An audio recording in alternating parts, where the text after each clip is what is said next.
کیا ڈائبٹیز کا خاتمہ ممکن ہے یا ڈائبٹیز پر فاتح ہونا ممکن ہے؟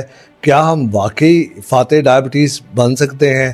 آئیے اس ویڈیو میں دیکھیں کہ فاتح ڈائبٹیز ہونا کتنا پریکٹیکلی ممکن ہے۔ سب سے پہلے وہ جو کورسز رن ہو رہے ہیں فاتح ڈائبٹیز کے، وہ ڈائٹیشن ریلیٹڈ ہیں، ڈائٹ ریلیٹڈ ہیں۔ اگر آپ ان میں حصہ لے رہے ہیں تو اس میں کوئی مذائقہ نہیں ہے۔ اگر آپ ان کے ذریعے اپنا ویٹ لاس کرتے ہیں اور اپنا ویٹ بہتر کرتے ہیں تو that will be very good for you. اب میں بات کرتا ہوں کہ کیا واقعی ڈائبٹیز کے اوپر فتح کرنا یا ڈائبٹیز کو مکمل طور پر زیر کرنا ممکن ہے۔ دیکھیں، ہم سائنٹسٹ ہیں، ہم سائنٹیفک ایویڈنس کی بات کریں گے۔ یو کے اندر ایک ٹرائل رن ہوا جس کا نام ڈائریکٹ ٹرائل ہے، DIRECT، direct trial. Direct trial کے اندر پیشنٹس کا ویٹ لاس کیا گیا، جو کہ تقریباً 13% ویٹ لاس تھا ان کے اوریجنل ویٹ کا۔ اس کے بعد دیکھا گیا کہ ڈائبٹیز جو ہے نا ریمیشن میں چلی گئی۔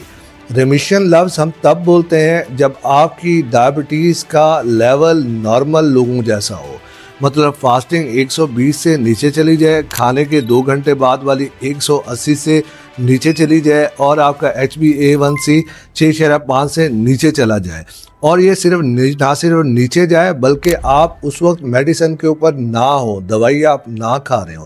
اس چیز کو بولتے ہیں ریمیشن، یعنی کہ بلڈ گلوکوز کا دوائی کے بغیر ڈائبیٹک پیشنٹ کے اندر نارمل رہنا، اس کو ہم ریمیشن بولتے ہیں۔ اس ڈائریکٹ ٹرائل کے اندر کیا ہوا کہ 13% ویٹ لاس کیا گیا اور دیکھا گیا کہ پیشنٹ جو ہے نا ریمیشن میں چلے گئے۔ اب جب پیشنٹ ریمیشن میں چلے گئے، پھر انہوں نے فالو اپ کیا نیکسٹ ایئرس کے اندر۔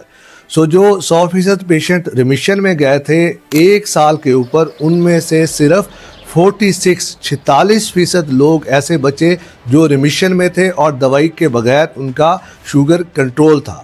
پھر انہوں نے مزید 1 سال اور فالو اپ کیا، یعنی کہ دوسرے سال تو یہ 46% لوگ صرف سکڑ کر 26% رہ گئے۔ اور پھر 5 سال کے عرصے کے اوپر جب دوبارہ انہوں نے ان کا چیک اپ کیا تو وہ لوگ جو 100% سے شروع ہوئے تھے، جہاں شوگر لیول بغیر میڈیکیشنز کے کنٹرول تھی، وہ صرف سکڑ کر 10% بچ گئے۔ مطلب 10% لوگ 5 سال کے اندر جو ویٹ لاس کے ایڈوانٹیج کی وجہ سے شوگر ریمیشن اچیو ہوئی تھی، اس کو قائم رہنے میں کامیاب رہے۔ اسی طریقے سے اس کو ہم ایک اور طریقے سے دیکھتے ہیں کہ 5 سال کے ٹوٹل عرصے میں 26% ٹائم میں لوگ ڈائبٹیز فری رہے، یعنی کہ 100 میں سے صرف 26% وقت کے اندر وہ ریمیشن میں بغیر میڈیکیشنز کے رہے۔ تو اس ٹرائل سے، جو کہ سائنٹیفک ٹرائل ہے، آپ سائٹ کے اوپر میں نے نام بتایا ڈائریکٹ ٹرائل، آپ اس میں جا کے دیکھ لیں، یہ موجود ہے، آپ اس کو پڑھ لیں۔ اس میں یہ ثابت ہوتا ہے کہ ویٹ لاس کو کرنا تو بہت آسان ہے، مینٹین کرنا بہت مشکل ہے۔ آن ایوریج وہ جو 13% ویٹ لاس ہوا، وہ 5 سال کے اندر صرف کم رہ کر صرف 4.5 یا 4 کلو گرام رہ گیا، ایون اسی ڈائٹری مینجمنٹ کے اوپر۔ اس لیے جتنی بھی گائیڈ لائنز ہیں وہ ریمیشن کو ایڈوکیٹ کرتی ہیں، ریورسل کو ایڈوکیٹ نہیں کرتے، ٹھیک ہے؟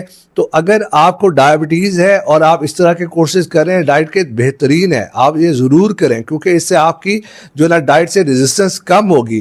لیکن یہ پرماننٹ سولوشن نہیں ہے۔ Permanent solution at the end of the day, یا آپ یہ ویٹ مینٹین کریں، جو کہ میڈیسن کے بغیر ممکن نہیں، کیونکہ آپ ساری زندگی پاکستانی کو کہتے ہیں کہ وہ روٹی ساری زندگی نہ کھائے، یہ ممکن ہے۔ ایسی چیزیں جو پریکٹیکل پاسبل ہیں، ان کے مطابق میرا نہیں خیال کہ ریورسل مکمل طور پر ممکن ہے، ریمیشن ممکن ہے، اور سائنٹیفک ایویڈنس کے مطابق 5 سال کے اندر 10% ریمیشن پاسبل رہتا ہے۔